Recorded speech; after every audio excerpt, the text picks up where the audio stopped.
I first realized something was off the day I watched I fed the love of my life disappear into a river without a single ripple. But let me start from the beginning. I was Chidi Okoye, the only son of the oil tycoon, Chief Okoye.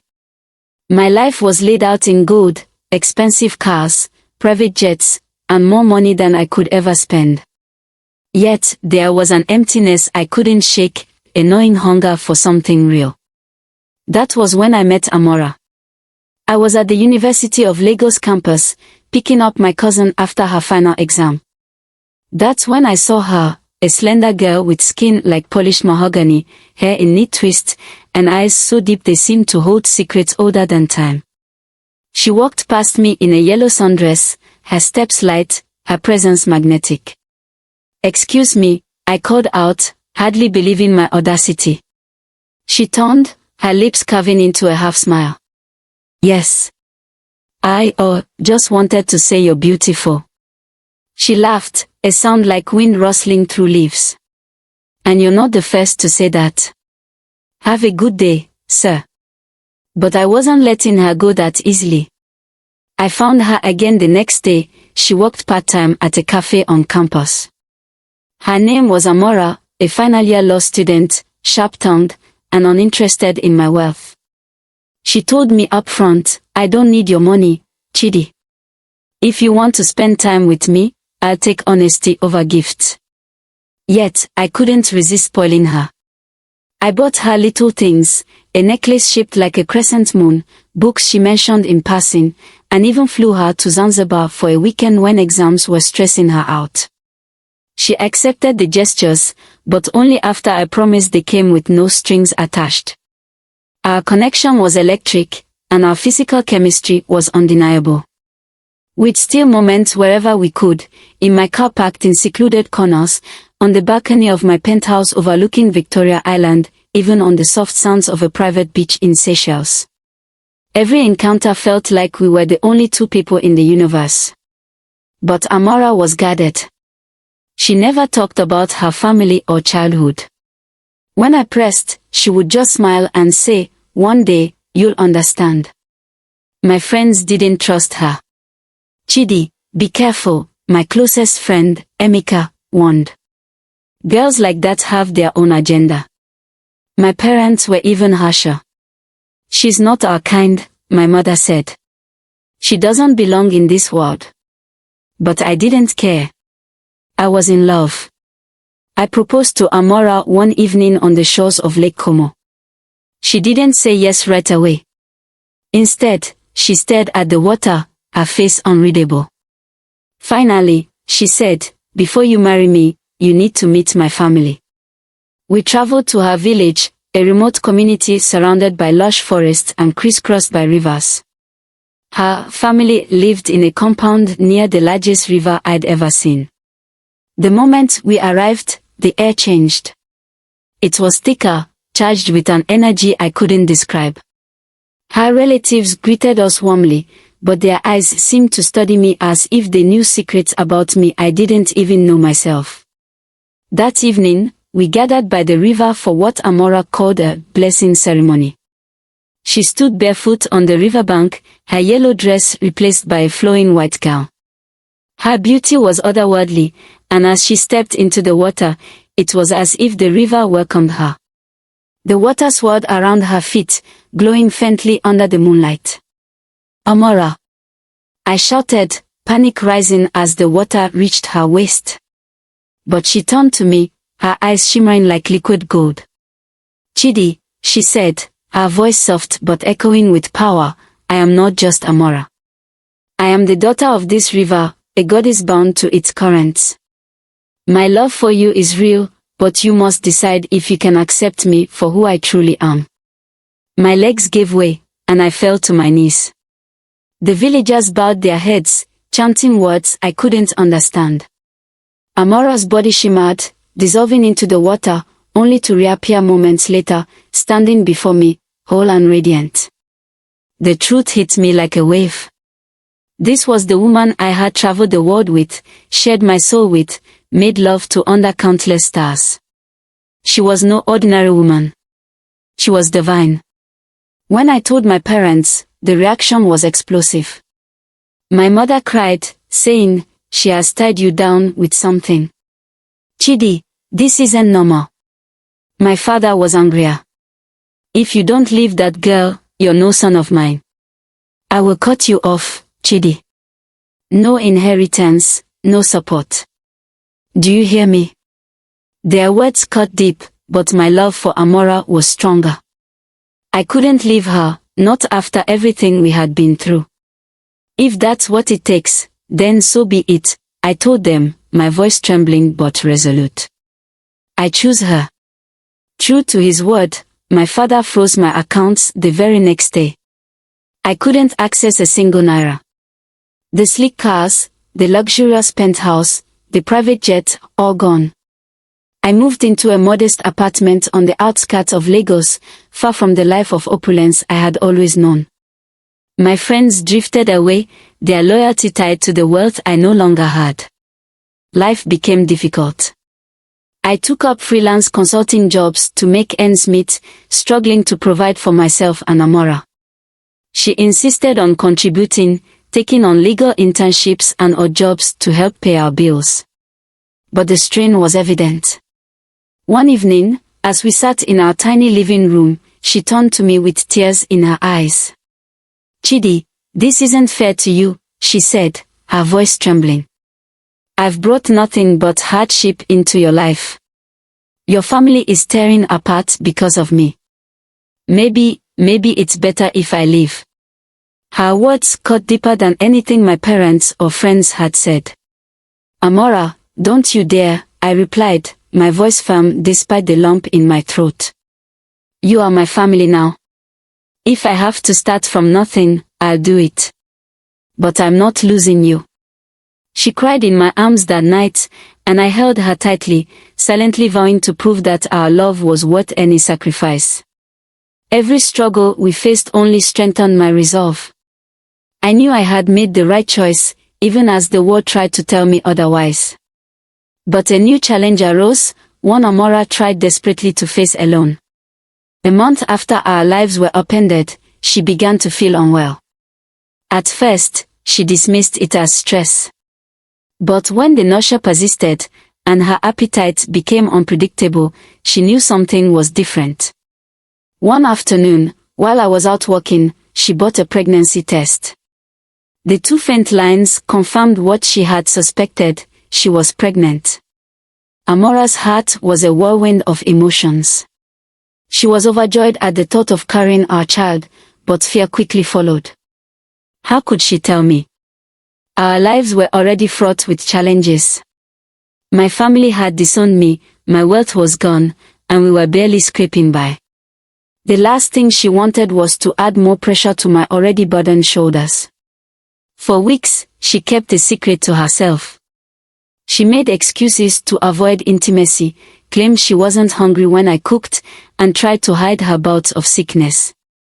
But her growing anxiety didn't escape my notice. "Amara, are you okay?" I asked one evening as we lay on our worn-out couch. "You've been distant lately." She forced a smile, her hand resting on her flat stomach. "I'm fine, Chidi. Just tired." I wanted to believe her, but something felt off. Little did I know, she was wrestling with a decision that could change everything. Amara was determined to protect me, even if it meant carrying the weight of her secret alone. She didn't want to risk our fragile world shattering further, not when she knew how much I had already sacrificed to be with her. Still, the truth has a way of surfacing, and Amara's secret wouldn't stay hidden forever. One afternoon, as I searched for a document in our bedroom, I opened the drawer of our bedside table. Nestled beneath a stack of papers was a small box, its label unmistakable. A pregnancy test. My heart raced as I picked it up, my breath catching when I saw the two faint lines. "Amara!" I called out, my voice louder than I intended. She hurried in from the kitchen, her face pale as she saw what I held. "You're pregnant?" I asked, my voice a mixture of shock and wonder. She froze, her eyes welling with tears. "Chidi, How long have you known? My voice softened as I stepped closer. A few weeks, she admitted, her voice barely above a whisper. I didn't want to tell you. Not like this. Not when everything is already so hard. I reached out, pulling her into my arms. Amara, this is our child. Do you understand what that means? We are going to be parents. Nothing else matters. She broke down, sobbing against my chest. I didn't want to be the cause of more pain for you, Chidi. Your family already. Forget them, I interrupted gently. This is about us now. You, me, and our baby. We'll figure it out together, I promise. As I held her, I felt a renewed sense of purpose. The challenges ahead were daunting, but the love we shared and the life growing inside her gave me strength. Little did I know, this revelation would mark the beginning of another chapter, one that would test us in ways we could never have imagined. Meanwhile, my family's stance toward me began to shift. Whispers of regret reached me through mutual acquaintances. My mother had been seen weeping at church, while my father's stern demeanor cracked in rare moments of vulnerability. It seemed they were starting to feel the weight of losing me, their only son. One day, I received an unexpected call from my younger cousin. Chidi, uncle and auntie want to talk to you. They are worried about you. Maybe you should hear them out. Their change of heart, coupled with the impending arrival of our child, brought a glimmer of hope. But reconciling with my family was not going to be simple, not with Amara's divine heritage and our precarious circumstances. As the days passed, Chidi's internal struggle became more pronounced. His life had been reduced to something unrecognizable, but amidst the weight of it all, he had found new hope.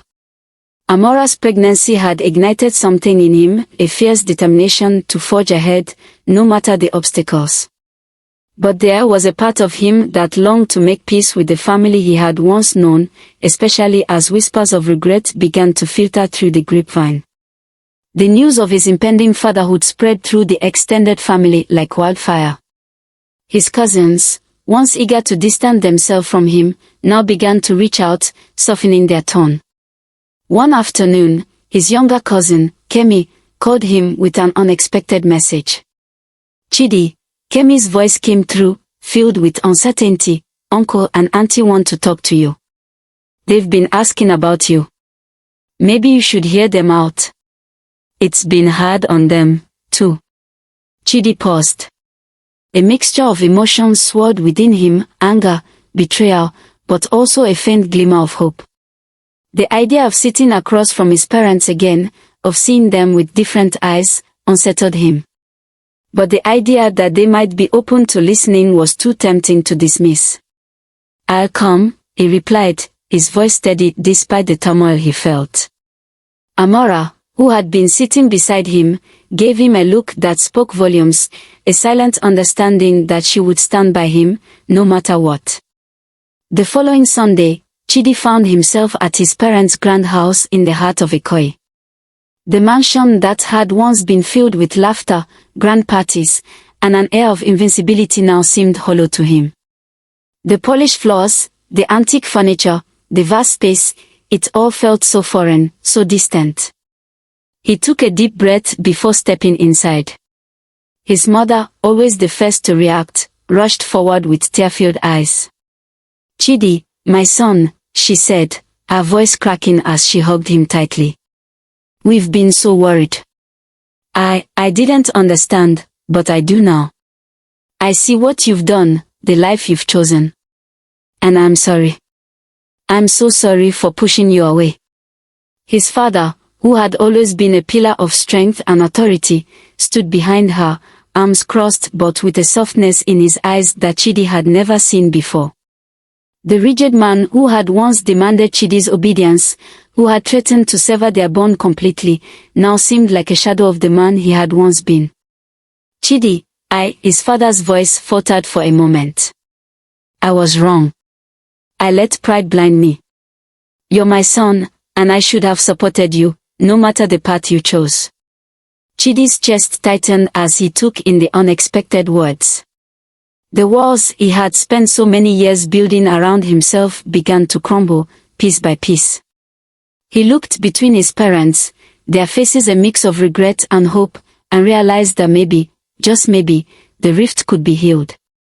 He took a step back, looking at them carefully, his voice steady but full of emotion. I didn't want to be cut off, but I couldn't live a lie. I love Amara. She's my heart, and we're going to have a child together. I know you've never understood her, or why I chose her, but this is the life I want. The life I've chosen. His mother's face softened, and she reached out, taking his hands in hers. I don't understand everything about her, Chidi, she admitted, but I see the way you look at her. The way you've changed. I can see the love you have for her. And for this child. I just want you to be happy, my son. That's all. His father, who had always been the one to impose his will, gave a reluctant nod. I've seen how much you've sacrificed for her, Chidi. I may not fully understand, but I know you followed your heart. And if she makes you happy, then she's family. The air in the room shifted, as if a heavy weight had been lifted. Chidi's emotions were raw, and the tears he had held back for so long threatened to spill over. For so long, he had felt that he had to choose between his family and his love. But now, in this moment, he realized that it was possible to build a bridge between both worlds. But there was one thing left unsaid, the truth about Amara's divine heritage, the part of her that still held power over the waters. Chidi's heart pounded as he prepared to reveal the final piece of their story. It was a risk, one that could unravel everything. I have to tell you something, Chidi began, his voice low but firm. Amara isn't just a woman.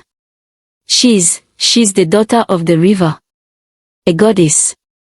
Her life isn't like ours. She's bound to something older, something beyond this world. His parents froze, exchanging looks of disbelief. His mother's eyes widened, and his father stiffened, but neither spoke. Chidi, what are you saying? His mother asked, her voice shaking with a mixture of confusion and fear. I'm saying that Amara is not just a person. She's divine. And I've seen her powers with my own eyes. I've stood by her side as she became one with the river. This isn't something she chose, it's her destiny. But she loves me, and I love her. And we're having a child together. There was a long, tense silence. Chidi held his breath, waiting for their reaction, his heart pounding. His parents looked at each other again, the weight of the revelation settling on them. Finally, his father spoke, his voice heavy with thought. I don't know what to say, Chidi. This is beyond anything we've ever understood. But if she is what you say she is, then we must respect that. It's your life, your choice. Chidi nodded, his heart swelling with a mix of relief and fear. I just need you to accept her. To accept us. His mother squeezed his hands again, her voice now full of compassion. We may not understand it all, Chidi, but we'll try. We'll try to understand. For you. For your future. The conversation ended in a fragile but hopeful truce. The tension that had plagued Chidi's relationship with his parents began to loosen, though they still had much to walk through. But for the first time in a long while, Chidi felt the weight of the world lift from his shoulders. He had chosen his path, and now, for better or worse, he had the support of his family, at least for the moment. As he left their house later that evening, Amara waiting for him at the gate, he knew that this was only the beginning. The road ahead would not be easy, but with her by his side and his family's tentative acceptance, he was ready to face whatever came next. His family had seen him, truly seen him, for the first time. Now, it was time to see if love, both human and divine, could bridge the final divide between them. The days after the conversation with his parents were a whirlwind for Chidi. He had spent years chasing after success, wealth, and the approval of everyone around him, but none of it had ever felt as fulfilling as the clarity he now had. Amara was the center of his universe, and he knew, without a shadow of a doubt, that he wanted to spend the rest of his life with her. After years of living in the shadow of his family's expectations and society's demands, Chidi had learned a valuable lesson: nothing mattered more than love. He had sacrificed everything for Amara, and now it was time to make it official, in the way that only true love could inspire. One evening, as the warm Lagos sunset dipped below the horizon, Chidi sat with Amara on the balcony of their modest apartment. It had been months since they had left the world of luxury behind, and though life was harder, their love had only grown stronger. Amara had embraced their new life with a grace that amazed him every day, and her strength, in the face of everything they had gone through, was something Chidi admired deeply. "Amara," Chidi began, his voice tender, "I've been thinking a lot about the future, about us, and what we've been through together. Through all the struggles, all the sacrifices, you've been my constant. And I know, deep in my heart, that you're the one I want to spend the rest of my life with." Amara turned to face him, her deep eyes searching his, as if she could sense the weight of his words before he even spoke them. She smiled softly, but there was an unreadable sadness in her gaze, a quiet weariness that she had never fully shaken, despite all they had shared. "Chidi, we've been through so much. But I love you." "I do," she whispered, her voice thick with emotion. "But you have to know. I'm not like other women. My life, it's not just about me. It's tied to the river, to the spirits. There's so much more at stake, more than either of us can truly understand." Chidi took her hand, squeezing it gently, his gaze unwavering. "I know who you are, Amara. I know the truth now, and I don't care. I chose you, and I will choose you again, every single day. There's nothing that will change that." Amara's tears welled up as she closed her eyes, taking in his words. For the first time in a long time, she allowed herself to fully surrender to their love, the fears and doubts slowly fading into the background. "I love you, too," she whispered. "And if you're sure about this, if you're sure about me, then I will marry you." Chidi felt his heart swell with joy. It wasn't a grand proposal, no ring yet, no fancy setting. It was simply the truth of their love, the bond they shared, the deep connection between them that transcended the world's understanding. This was enough. But before they could move forward, there was one final piece of the puzzle to address. Chidi still needed his family's blessing, despite their newfound understanding. He knew that getting married without their approval would be a wedge that would always haunt their relationship, and he was determined to make things right. The next day, he called his parents. The tension of the previous conversation was still there, but now there was something else, something tentative but real, hope. His mother and father had started to soften, and Chidi could feel that they were willing to try to understand his choices. "I want to marry Amara," he said over the phone, his voice strong, no longer filled with doubt. "I've made my decision. And I want your blessing before I do." There was a long silence on the other end of the line, and Chidi's heart raced. Would they turn him away again? Would they still try to impose their will on him? Finally, his mother spoke. "Chidi, my son. You've chosen a path that none of us could have imagined. But we've seen how happy you are, how strong you've become. If she makes you happy, then we want you to be happy, too." Chidi blinked back tears. His mother's voice, once so filled with disapproval, was now filled with acceptance, and his father's harsh words no longer echoed in his ears. "Thank you, Mother." "Thank you, Father," he replied, his voice breaking with emotion. "This means everything to me." The days leading up to the wedding were filled with a mixture of excitement and nervous anticipation. Amara had always been wary of traditional ceremonies, wary of the expectations that came with marriage, but Chidi's persistence and his family's eventual acceptance made her feel that perhaps, for once, they could have both a marriage that honored their love and Amara's divine roots. The wedding took place in a small, serene village not far from Lagos, where Amara's people still lived, near the great river that was both her heritage and her destiny. The ceremony was unlike any Chidi had ever seen, simple yet profound. The villagers, who had once viewed him as an outsider, now welcomed him as one of their own. The sacred waters of the river glowed under the twilight sky as Amara stood before Chidi, dressed in a gown of white that shimmered like moonlight. Her skin radiated with an ethereal beauty, and her presence seemed to fill the entire space with a quiet power. The elders performed the ancient rituals, blessing their union with words Chidi didn't fully understand, but that resonated deep within him. Amara's true identity was no longer a secret, and in this sacred place, Chidi was finally able to embrace the woman he loved in every sense. "I do," Amara whispered when the vows were exchanged, her eyes locking with Chidi's. "I do," he replied, his voice full of certainty, full of love. The kiss they shared sealed not just their vows, but the commitment they had made to each other through every trial and tribulation.